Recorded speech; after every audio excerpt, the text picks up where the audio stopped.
Welcome again to WS&Co. My name is Nellie Lester, and today we've got a guest with us, Kim, that you might have met in our previous engagements.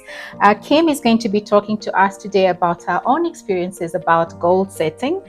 You'll remember in our last conversation, we talked about change, and you shared some insights with our audience on how to deal with change, sudden changes such as those that COVID brought, changes about changing direction in terms of your career and business. And today we would really appreciate if you could just talk to us about goal setting, which I'm sure you've done quite a lot, and how you went about setting the goals, how you managed those goals, and if those goals have come to fruition. So welcome, Kim. Thank you for having me on the show. Goal setting. Well, straight off bat, because I'm called the Mindset Whisperer. Yes. It all starts with what's in between the two ears. Mm-hmm. And there's something that I discovered kind of also during the COVID time, is that most of us look at something, we say, that's what I want to have. But you've actually got to reverse engineer it. You've got to say, okay, this is what I want to have. Who is the person that I need to be?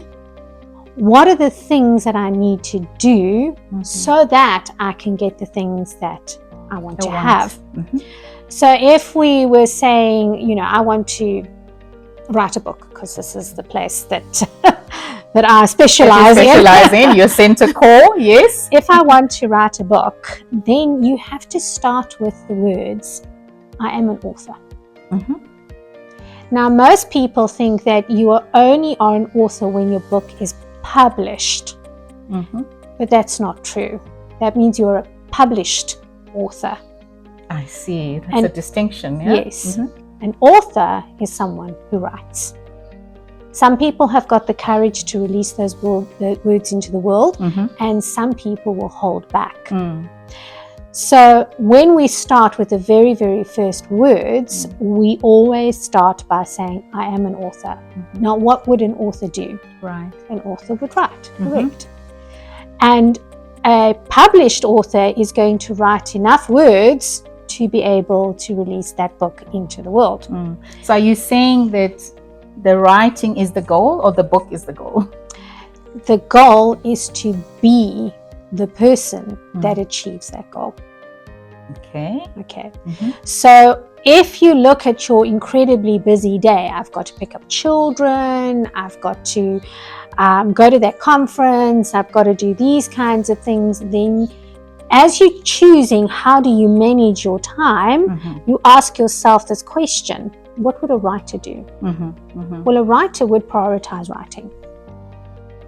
Now, that doesn't mean you have to write the whole day, but it does mean you have to give yourself permission to say a certain segment of the day is going to be for me. If you were wanting to say, so this is one of my dreams, is that I am going to be strong enough and healthy enough to have a good relationship with my grandchildren and play with them. Right.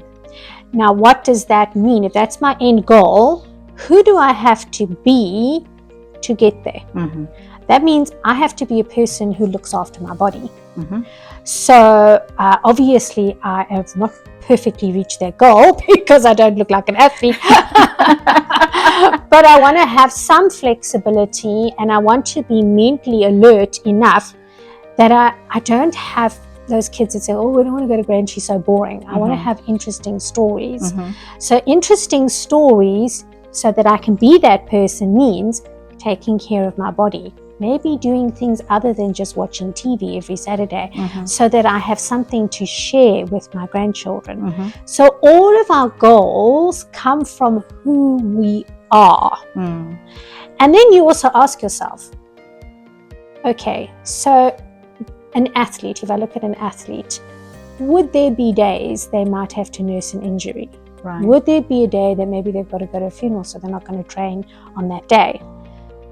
So when they say, I can't train today because I've got to go to a funeral, does that stop them from being an athlete?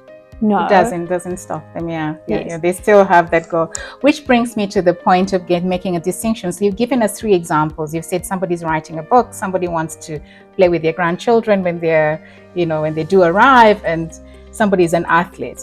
Most of these seem like long-term goals, things that I've had people writing books for 10 years, Yes. So how would you go about setting goals and being aware, whether it's a short-term goal or a long-term goal? And what would you suggest as some of the ways of managing long-term goals on a daily practice type of way? What do you do, for example? So for me, tracking is very important. Now, I had to do less of it.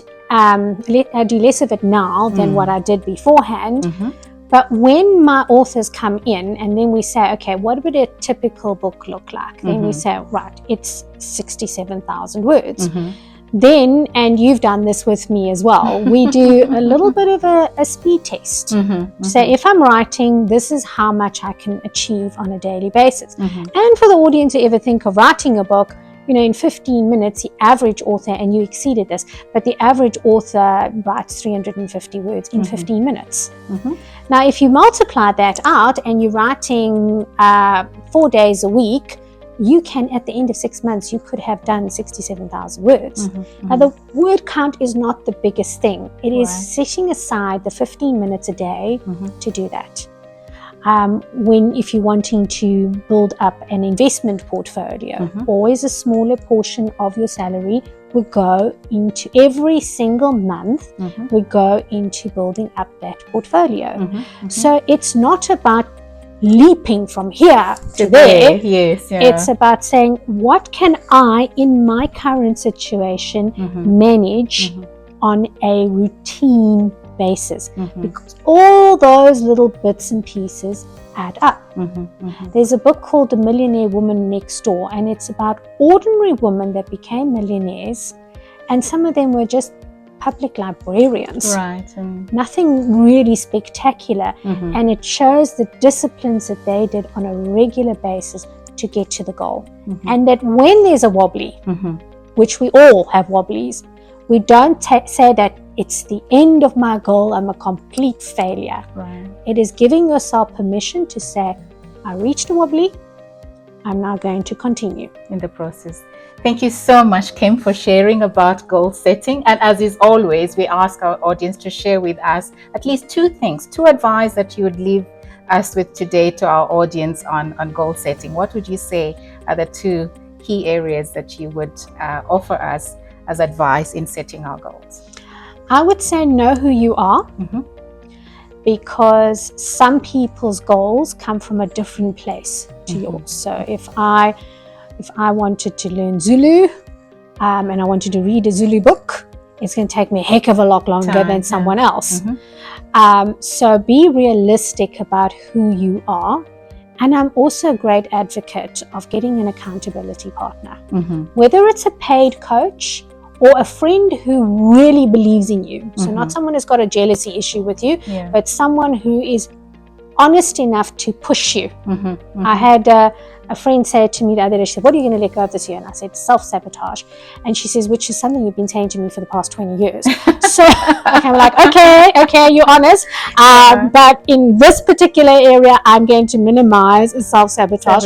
But she had the courage to tell me what you thought. To you again. Yes. Kim, thank you so much for sharing those nuggets with us. We truly take them to heart, and I hope that our audience have also had some things to take away with them. Following from this will be, digging deeper into these topics. For example, you talked about, setting realistic goals and, being having an accountability partner, for example. That's something that we often overlook in sharing our goals, or fear about sharing our goals, and as a result, those goals get hidden under the carpet, and we never realize them because we tell ourselves, well, I didn't do that. But an accountability partner could help you to be able to hold yourself accountable to a promise that you've made to yourself. So thank you so much for coming through, and I hope that this has been useful to our audience out there. Thank you for having me on the show. Thank you, Kim.